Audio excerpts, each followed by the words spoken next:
But now we have a very special treat, Jeremiah Camara. I first met Jeremiah, was it in 2012? Was that when it was? Or maybe 2011? In Manila, Philippines. We were both invited to speak there at the Philippine Atheist and Agnostic Society, and we've been friends ever since that.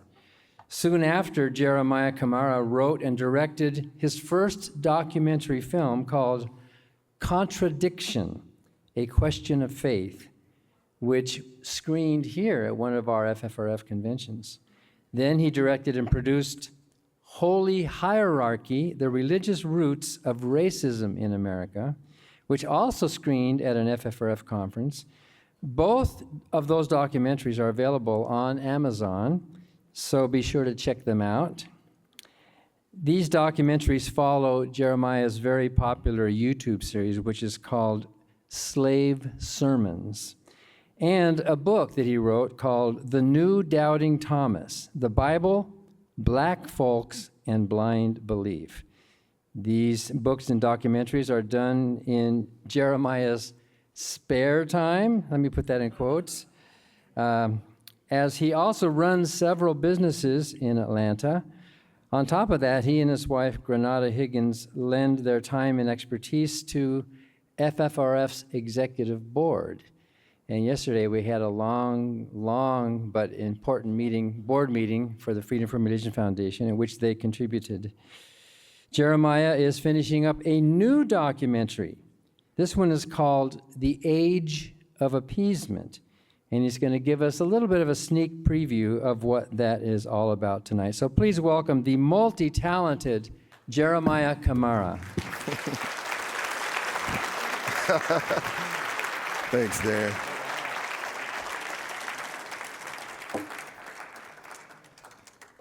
All right, greetings, everyone. Wow. So let me get this. So, Bruce, you're my man, okay? Are you here? Because I have some footage here, but I'm not in control of it. So Bruce is going to help me out. All right. So, listen, we all should be a little nervous with our stance on religion because, you know, that James Webb telescope is finding everything, and it just might find this God that we are claiming doesn't exist.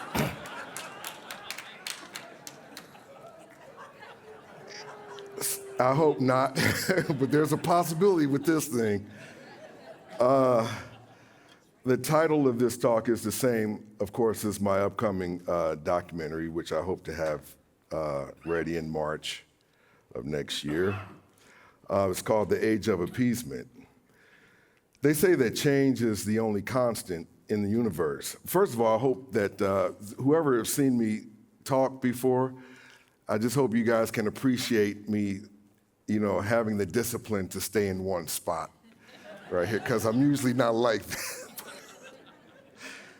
But, you know, the world has dramatically changed in mass media.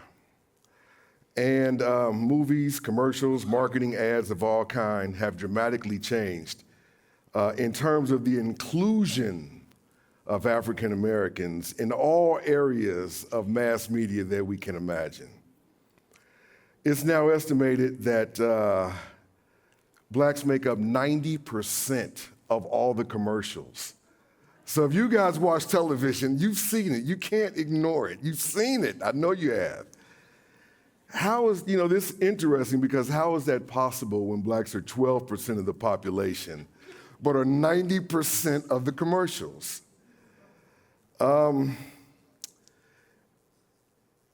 We have never experienced such diversity in American mass media, or what appears to be diversity. Now, bear with me because I promise you I'm going to get to the religious, juicy stuff. But first, I'll have to set it up for that, okay? The question is, what have blacks actually achieved or accomplished as a group that warrants this much attention? What has happened? Black representation seems to be everywhere. In fact, I even noticed on my Alexa device the other day in the kitchen, there was a black hand holding a phone which represented the items in my shopping cart. I was like, wow, things are really changing here. And many are scratching their heads and very quietly wondering what on earth is going on. Have blacks now risen to prominence? Is it because we live in a world where social media can make or break us in an instant? And this is where appeasement comes into play. And I'm going to give you the definition of appeasement. You know what it is, but here's a definition, very informal, but it's giving people what they want to prevent them from harming you or being angry with you. Appeasement is an old political strategy that's been used by many countries throughout world history. Individuals as well as companies can be restored or ruined in an instant nowadays. So maintaining a wholesome, racist-free, diverse, inclusive reputation seems to be in the best interest to the bottom line of most companies nowadays. Companies appear to be launching what I refer to as preemptive strikes by placing blacks as the face of their advertising campaigns, so that any claims of racism can be immediately squashed by pointing out that their ads actually use blacks as the face of their marketing campaigns. So we can't possibly be racist. Companies like Target and Nike and Apple and Procter & Gamble, Adidas and Coca-Cola. I mean, I could go on and on with the companies that are using blacks as the face of their campaign. And I'm just wondering what has happened. It's nearly impossible to see 3 commercials in a row that don't have blacks in them. If you do, email me, call me. I don't care if it's 3 in the morning. I want to know what those commercials were, what time of day, because it's pretty much impossible. And you know, commercials are not just there, not just here for us to buy, you know, the products, but commercials are here to influence our attitudes and shape our ways of thinking. Commercials, they teach us how to dress. They teach us how to smell. They teach us who we should be with and how to behave and, you know, how to it just influences us in so many areas of life. So they're more than just, ads. They persuade us. And sometimes commercials are there to appease certain groups. Now, have you ever noticed, and Bruce, we're almost there. Have you ever noticed that when blacks and whites are together in commercials, especially in comedic situations, that blacks are always, I said always, not 99, not 98, 100% of the time, portrayed as the smart ones, you know, the ones that seem to have it together, and whites are portrayed as the goofy ones. The clumsy ones are the ones that just don't seem to get it. I know you guys have noticed that. You've seen it. So it's appeasement. So Bruce, let's show these commercial ads. And I'm gonna tell you, this is just a smidget. I have so many, I just can't show them all. But let's start it. What you do with that, totally up to you. Don't look so sad, man. Come on, we're having fun. I get paid up to 2 days early with direct deposit. Wow. I wish I was banking with Chime. So you don't need to do that. Was that your sandwich? No. That was your sandwich. But quilted northern is not a robe. Hi, yeah, I was calling to see if you do laser hair removal for men. It's amazing to see him in the wild like this. I overpaid. I'm an idiot. I didn't overpay. We get it. You got a great price. Did you get a good price? No. Yeah, I'm on it. Like a good neighbor, State Farm is there. You're covered, Kevin. I have blah blah insurance. I got everything right. Except for the plates. Not sure I'd even call these plates. They get hot and spicy. Absolutely. Is it that bad? Oh, we have 2 guys going for the milk. Right. Keys are in the cup. Hash brown, selfie. Yeah. Oh, you got it. I love the looks of it. Is that my leotard? No. Used that before I hired my interior decorator. Voila.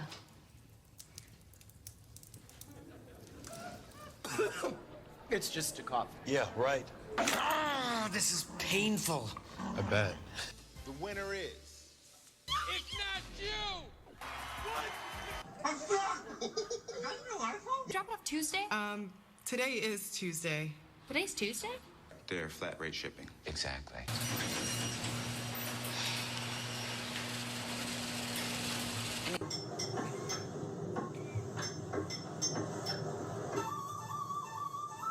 I'm asking you, sugar, what I like. Steve. He said all that out loud. Time. Jeff, you make smart choices. I am getting burnt. Liberty Mutual saved us almost $800 when we switched our auto and home insurance. Liberty did what? Wish our insurance did that. Then we could get a real babysitter instead of your brother. No way. 3 rye chips and a breadstick. Finally got me, Ben. What's that, Rick? You hear that? You ain't nothing. Are you trash talking a pothole? Yeah.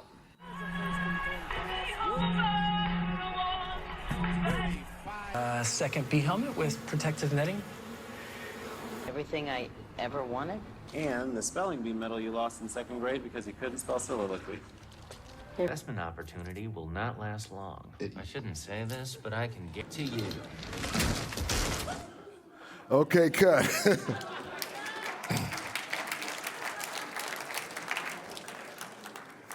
I could have went for the next hour. I'm serious. This is just a smidget, and I've never seen the reverse. So something is going on. You know, you're peeing in my ear, but you're telling me it's raining. Something is happening. Now, when we consistently see this kind of blatant appeasement, we know for certain that there is an agenda. I'm not saying that it's something sinister, but there is an agenda that's taking place. And we'll get to that. It's an agenda that attempts to make us believe that racism has now somehow evaporated into the wind, okay? Now let's move on to part 2, and the religious stuff is coming, okay? Bear with me. Malcolm X said that racism is like a Cadillac, that it only changes models over the years. And when George Floyd was publicly executed in this digital society, our mobile phones captured this senseless act in real time. The harrowing footage of George Floyd pleading for the breath of life made America and many parts of the world pause and think about what racism, hatred, and bigotry actually looks like up close and personal. Whites were just as appalled as blacks with the murder of George Floyd. And because of the upfront and personal nature of Mr. Floyd's death and the aftermath of criticism and, marches and backlash that it received from people of all ethnicities, America realized that something had to be done. Something had to be done, not necessarily to make blacks better, but to make blacks feel better. So the Cadillac industrial complex had to hurry up and change its model.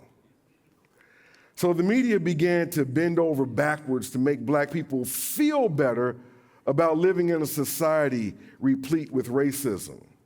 So what kind of Cadillac model do we find ourselves in now? I call it the age of appeasement. Are we all just hoodwinked and bamboozled with the old illusion of inclusion trick? The harsh and undeniable fact is that there's quite simply an impossibility of equality. Why? Because blacks were excluded from many of the early wealth-building industries in this country. You know, of course, the cotton industry, the textile industry, the steel industry, the precious metal industry, the food industry, the automobile industry, and in many respects, you know, the technological industry. All these things helped to build the wealth of this country, and blacks were excluded from that. So not only because of that, but because 12% of the population cannot be 50% of anything, okay?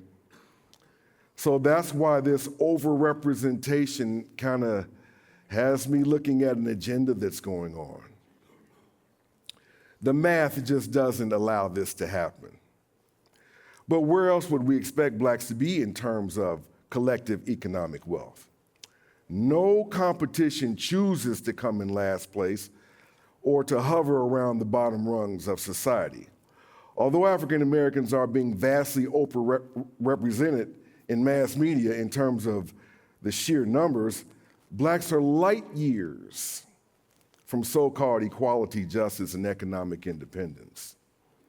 And although black actors and actresses may be overrepresented in films and commercials and whatever, blacks make up only 6% of the writers, directors, and producers of US-produced films. Blacks still have roughly the same collective wealth today as they had nearly 150 years ago. This is amazing. In 1863, blacks owned 0.5% of the nation's wealth. Today, it's slightly over 1.5%. Only 22% of black households make $100,000 or more per year. So the abundance of black representation in mass media that we're witnessing does not reflect the true state of black America. What we are experiencing in mass media is simply appeasement tactics.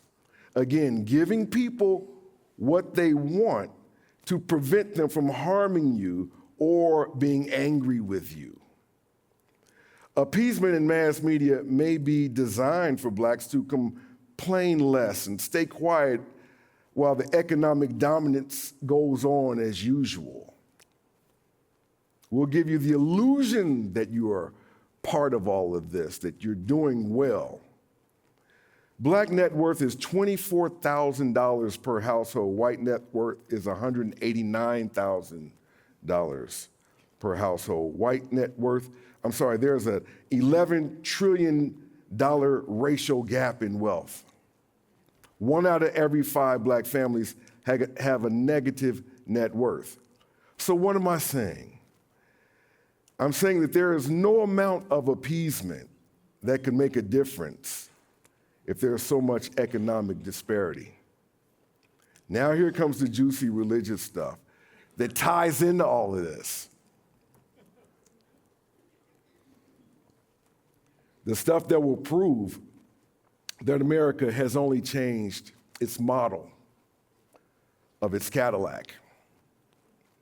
Every bleeding heart liberal, every so-called non-racist advertiser or business, nearly every liberal white who plants a Black Lives Matter sign on their lawn or they draw a line in the sand somewhere.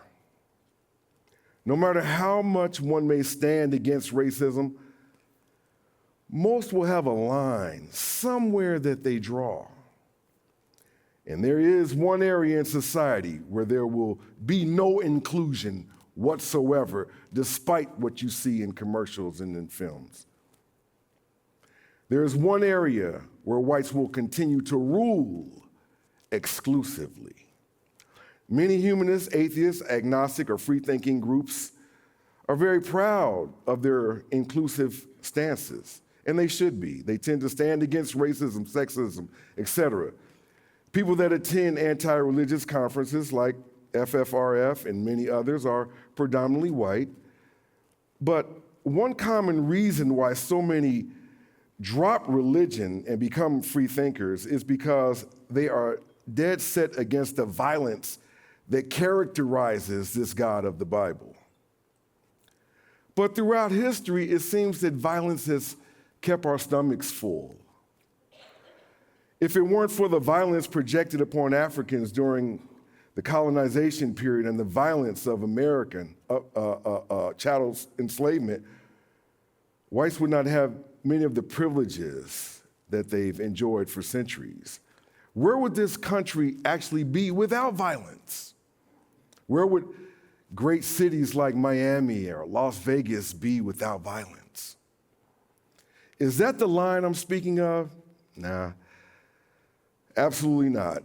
Am I saying that violence would be accepted by whites today in order to maintain a system of white over non-white? No, I'm not saying that.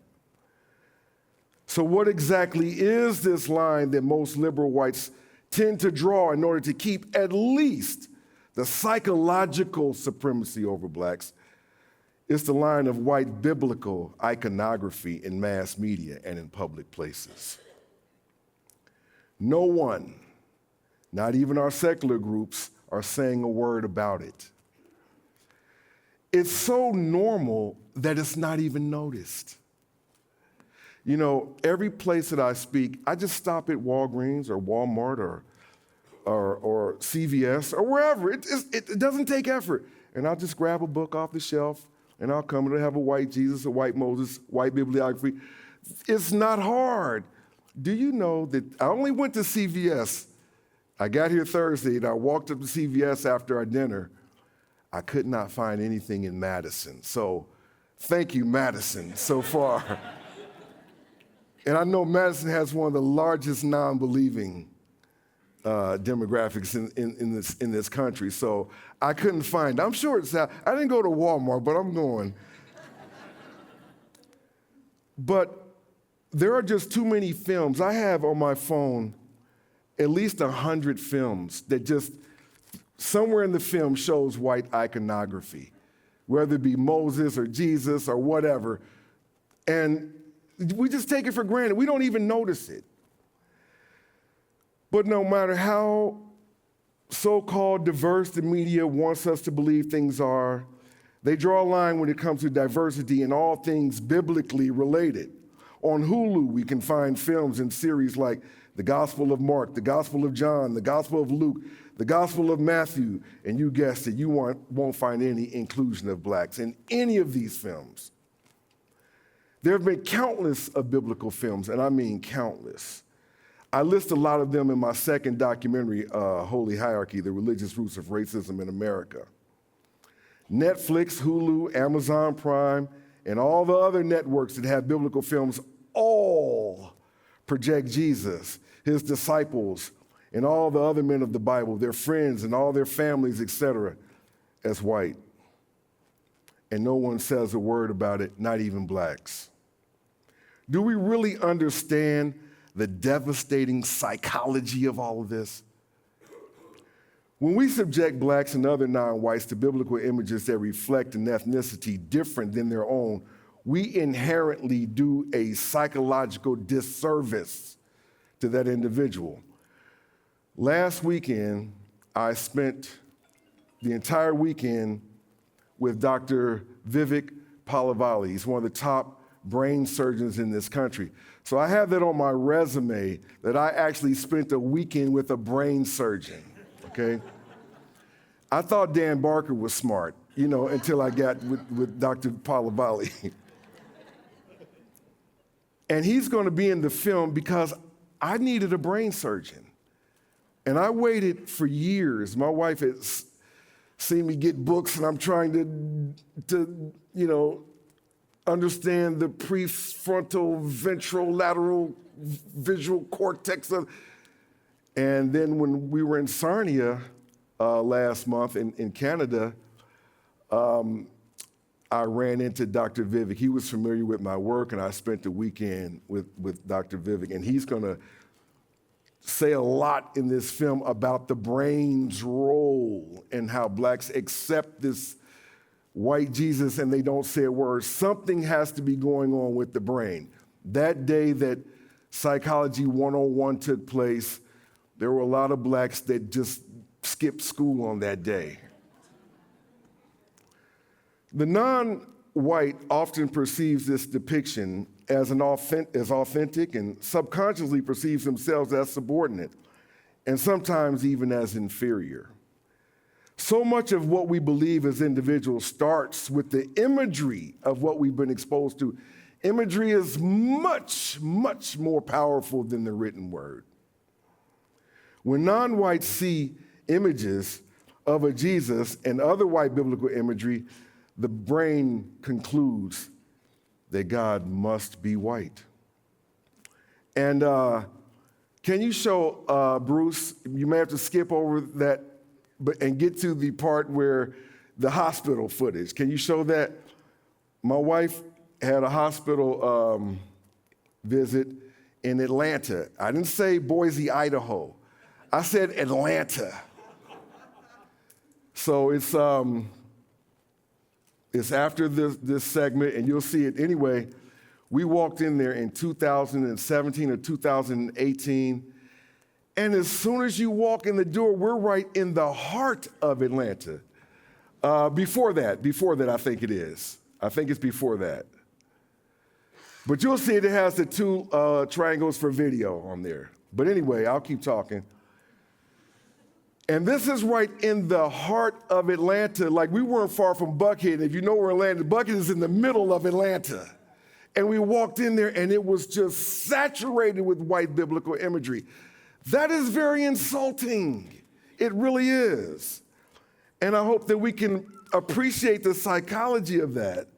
It might be after, you're right, I don't know, but you'll find it anyway. But this is just public iconography that you'll see everywhere. Lowe's, Home Depot, Walmart. We're coming into the most white supremacist time of the year that we call the holiday season.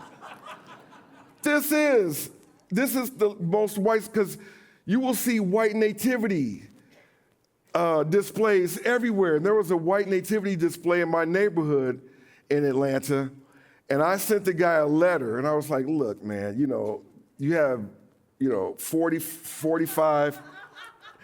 I mean, it's everywhere, and you don't have to look very hard, but if you're not looking for it, you just don't see it, okay? This was in Lowe's. That last one was in Lowe's. And look at the two blacks as a singing on the end, But anyway, I normally don't do footage in my talks, but I did this time because seeing is believing. This was a restaurant in Florida. But I'll go on because I have to hurry because I know I don't have that much time. But if this non-historical Jesus is portrayed as a white man, then white supremacy must be justified. If he's portrayed as a white man, everywhere you go, I don't blame white supremacy. It's got to be justified. Because if God was portrayed and Jesus was portrayed as black, as a black person, I would kind of have my chest stuck out a little bit. I really would. Because no matter what you say, I know Jesus is black, so whatever. In other words, there is no over-representation of blacks when it comes to all things related to the Bible and all the characters of the Bible. In fact, there's no representation at all. But what if white Jesus and all the other biblical characters reflected black people? Things would change. You know why I know they would change? Because so many whites acted a fool with the Little Mermaid movie that just came out. If you act up over the Little Mermaid, what are you going to do with Black Jesus? So the most liberal of whites would probably not stand for this, even though these biblical images do not reflect any proof of history. We might not believe white iconography is everywhere, but it is. It's like, when you buy a car, and then you see that car everywhere. That's how I am. I see white Jesus everywhere. Why? Because I'm looking for him. White religious iconography is routinely seen at Walmart, Walgreens, CVS, gas stations, hotels, churches, hospitals, airports, billboards, books, movies, doctor's offices, schools, universities, everywhere. I just want you to walk now with your eyes open, okay? You can freeze it. You can freeze it for right now. Put it on a blank spot. Now, if Jesus did exist, which we all know he didn't, for 1,000 reasons beyond the scope of this talk, if he did exist, he definitely would not be white in the part of the world where he was allegedly born and speaking that particular language that he spoke. But how very human it is of us to actually assign an ethnicity to a God. That is insane. And a language predicated upon a human alphabet. We accept and we tolerate people believing in a God in the privacy of their homes and churches, but we take a stance against public displays, okay? But why isn't white Jesus considered a public display? Why aren't we offended by this like we are against other displays of religion? We're secularists, and we don't take umbrage against not only seeing the existence of a lie, but seeing this lie portrayed as a white man, at the same time pretending that this is such a diverse and all-inclusive society. Is this because most secular groups are white? I've heard it said so many times that, those white historical images, non-historical images of Jesus are protected by the First Amendment. It's right to freedom of speech and freedom of expression. Now, white bibliography and white Jesus to me have nothing to do with freedom of expression. Why? Because they all look the same. All the Jesuses are white men with long, stringy hair. I mean, they all look the same. Jesus, as we know, is not history, okay? We have no historical portraits of this biblical Jesus or any other biblical figure because they're not historical in the first place. White biblical Jesus in mass media is simply a matter of subconscious acceptance and historical parroting. It has nothing to do with freedom of speech or expression. The character of Jesus is projected as white because that's what history has always done. So we accept it. You see this kind of stuff so often that you don't even pay attention to it. It's so common that it kind of seems natural. Now, if I ask everyone here to paint a house or to draw a house, everyone's house is going to look a little different.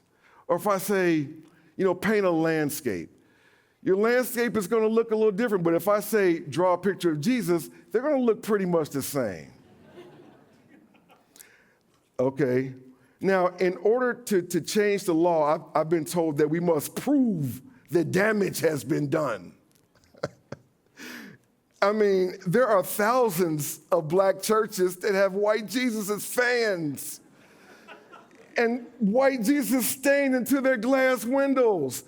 How's that for psychological damage? The country of Nigeria proudly displays probably the second largest statue of white Jesus on earth. How's that for psychological damage? Now do you see why I needed the brain surgeon in this new upcoming film? This is the brain. It has been changed. Now, black people, because we've been exposed to this white Jesus, because I remember when I was little, I was exposed to white Jesus in my kitchen. My parents had white Jesus in the kitchen. And I knew that this Jesus was real because everywhere I moved, the eyes followed me. And I never saw a picture do that before. But when you see that, it causes cultural dissonance. So there's a lot of blacks that have cultural dissonance. Many so-called conscious people in the black community are called what they call themselves conscious. They have let go of Jesus because they see him as white, but they've kept God. So they've traded They've let go of one tooth fairy for another tooth fairy. When you let go of Jesus, but you keep God, it's like letting go of meat, but still eating like, plant-based burgers, You still have an appetite for that. You see what I mean? So a white Jesus in society that is pretending to be so multicultural and diverse and inclusive, to me, is very hypocritical. There are countless of films, like I said, I list a lot of these films in my second documentary, The Holy Hierarchy. And the fact that we can have a discussion, and Dr. Robin DiAngelo, who I had in my second film, she talked about this. We can have a discussion about white monuments, Confederate monuments, but we won't have a discussion about white Jesus? This is crazy. Like, I live about 4 or 5 minutes from Stone Mountain, like the actual mountain with Sherman and Lee, Robert Lee. I don't know their names, but I really don't have a problem with them. Really, I don't, because they're historical. That's what they thought at the time. At least they were historical. Jesus is not historical. But let's get one thing clear. I'm definitely not talking about a black Jesus either. Please don't get me wrong. There's nothing more insulting as a black person to see a black Jesus. That is so insulting that you have a black Jesus, but yet your people are on the bottom. I never have gotten that. And there are many places, especially in DC and Baltimore, and these black cities, these chocolate cities that have these black Jesuses, and to me, it's just so, I'm offended more by that than I am the white Jesus. Now, I've always said that if blacks were two teams competing psychologically on American turf, whites would have the psychological advantage, really. And your team can win on the road sometimes, but look at the sports and you see the team, they usually fare better at home. And we all know that there's a certain amount of censorship. We're going to do something fun right now, okay? We know that there's censorship. Let's not pretend that we're not censored here in America, because we know that there's a certain degree of censorship that goes on in this digital age. We saw that during COVID, many people who may have been against the vaccine, they were taken off of YouTube and different platforms. They couldn't really voice their opinion. People that agreed with Trump were taken off, which they should have been taken off, but we just know that there is a certain measure of censorship that goes on. Google controls algorithms. We know that, okay? So, you can't say certain words or negatively speak about certain people without being thrown off of certain platforms. I find that odd, because you can say the N-word all day long and stay on any platform you want to stay on. But there are certain words that you cannot say. But I digress from that. But let's do something here. I want you to take out your cell phones. They're probably on silent, but just take your phone out for a second and just Google the word God. Just Google God. And then after you Google God, then hit images. Don't Google God images, just Google the word God, that's it. And then hit images. You see what I mean? There's no censorship there. If I Google the word God,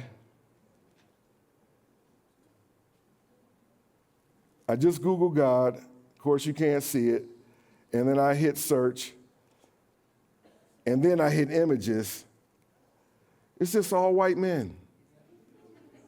That's all you're gonna see. Everything is just white men, that's it. So there's no censorship here. So that means that it's almost by default. This country is for whites. It's not, psychologically speaking, because there's no effort to censor that. When you hit God, there should be no whites to come up on that. No ethnicities at all. Now, we clearly see that although many people claim that Black lives matter, we can see that Black minds don't matter much. Google doesn't step in here, which it should. So you all remember the movie A Time to Kill? And you remember when the lawyer Matthew McConaughey said, there was a guy that went to jail for shooting a white guy who had raped his daughter.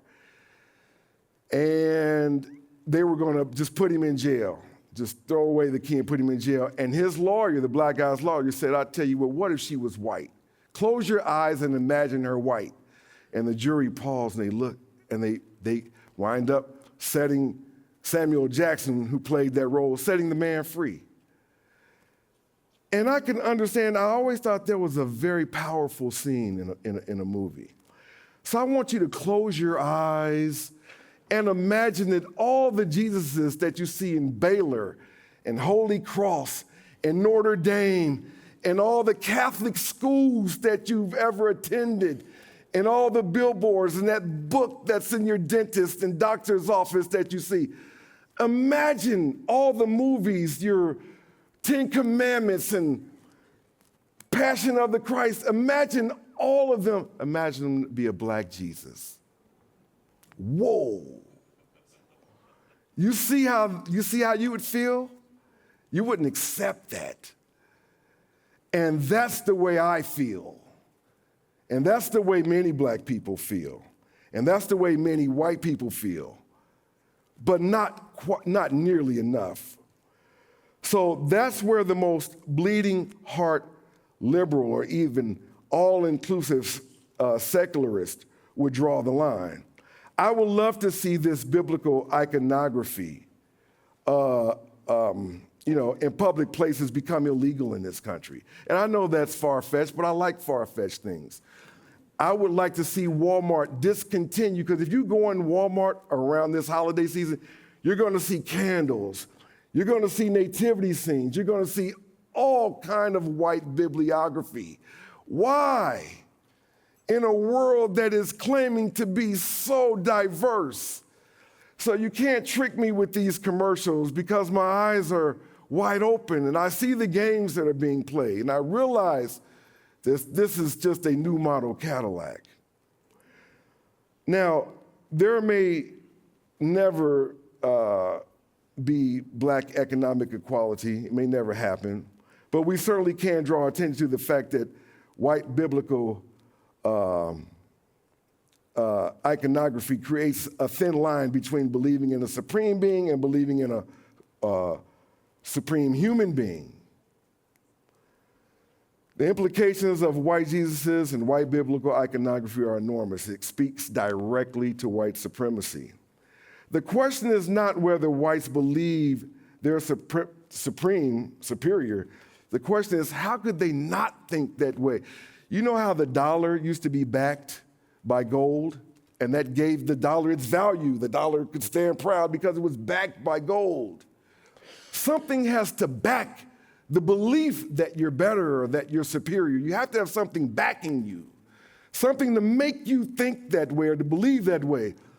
And whether it's subconscious or conscious, you have white Jesus right there, all over this country, all over the world, really. You go to Brazil, you go everywhere. We went to the Dominican Republic, and me and my wife, we're kind of like, we're not really tourist people. We do our own thing when we go out the country. But they wanted to actually give us a tour. When I looked at some of the tour places, half of them were churches. And when I went to some of the churches, myself, I think it was Igwe or something like that. It was a little small town. And there was nothing but Black people, brown people around this little village. But inside the church, it was just all white Jesuses, all white bibliography. That is psychological damage, people. There's something wrong with that picture. And it's happening all over the world. Something is wrong. Now, without economic gains, no gains have really been made. Because if the money is not integrated, we're still not integrated. The money has to be integrated. We wouldn't have most of the problems in the Black community if we had the access to the economics. And I've said this at the last 3 talks, and I'm going to say it again, not because I'm pissed about it, but it just needs to be said.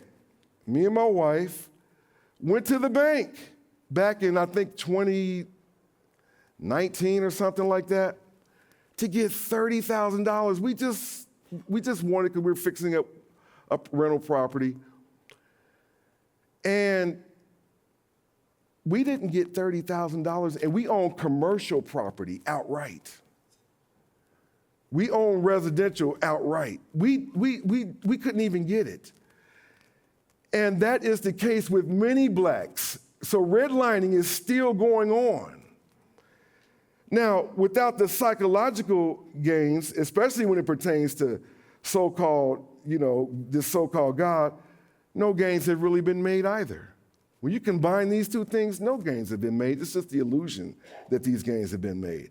If black lives truly matter, then black minds must matter also. So who other than us secularists are going to do that, take the initiative? Well, we've taken the first step, and we're going to continue to fight. We have a nonprofit organization that we just started. It's called ERICA, E-R-I-C-A, ERICA, nonprofit.org. ERICA stands for Ending Religious Iconography in America.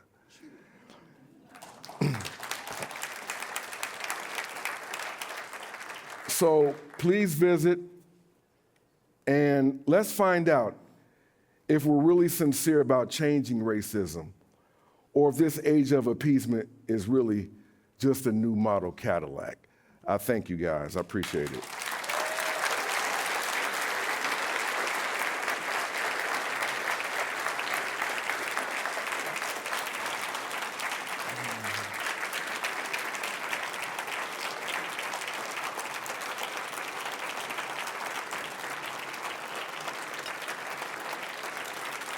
All right, I guess we have questions. Thank you, I appreciate that. Any questions? I think, do we have time or whatever? All right, thank you so much. Yes. The ads were really beautiful. It just kept playing in my mind. My question is a little bit more in a strategic way. It's obvious that the psychological impact of the whiteness of Jesus is now a one-day thing. As a leader in the black community, what is your strategy to build a new way of thinking? Okay. There's no silver bullet to this.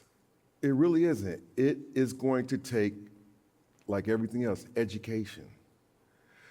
There are a lot of black people that didn't even realize that they were allowed to question anything about religion. It is so ingrained and entrenched in the black community that you have, I guess they've marked my door. You know, the Jehovah's Witnesses, my door is marked now. They know not to come to my house. I'm very respectful, but I tell the truth. But when they come with their tablets or their reading material, it's always a white Jesus. And these are black people that are coming to my door. And I asked them, I said, listen, how come, it doesn't matter if Jesus, doesn't matter what color he is. Then why isn't he ever black then? If it doesn't matter. And there will be many, many, many blacks that would disagree with everything that I talked about today.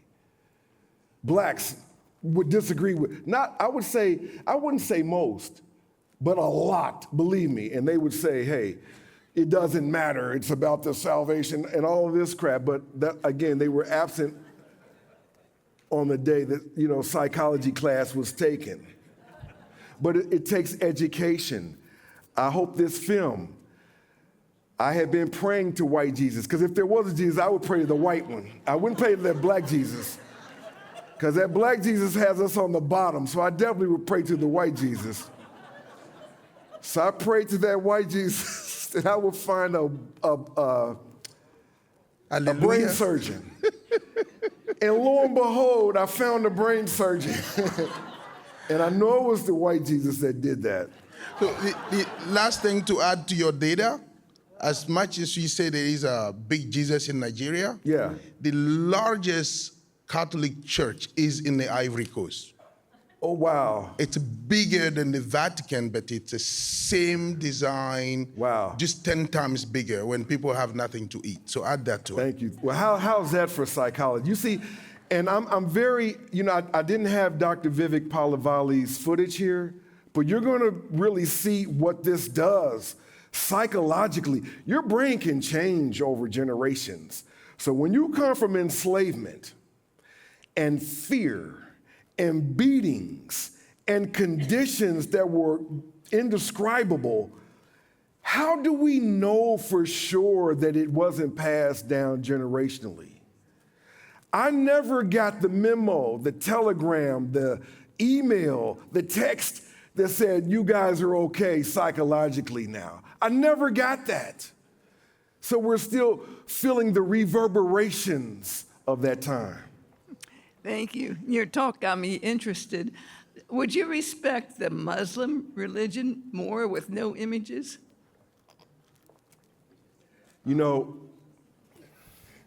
That I want to say some things about that, because me and my friend talk about that, because Elijah Muhammad, he was Muslim. I think he was one of the best leaders that black people have ever had.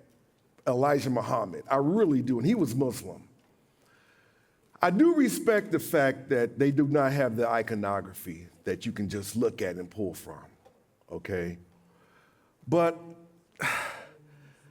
I don't want to go there. I'm going to reserve that. But just with your point, yeah, I do think that, I do respect that a little bit more. But I'm not in favor of any religion, as you know. But they don't do images, and I can appreciate that. I really can. But again, Christianity is white supremacy, because every time they conquered your land, they would set that cross down. Every time they took over your land, the cross came next. So I don't see a separation of Christianity and white supremacy. To me, they're the same. Okay. Listen, thank you guys. I appreciate you having me.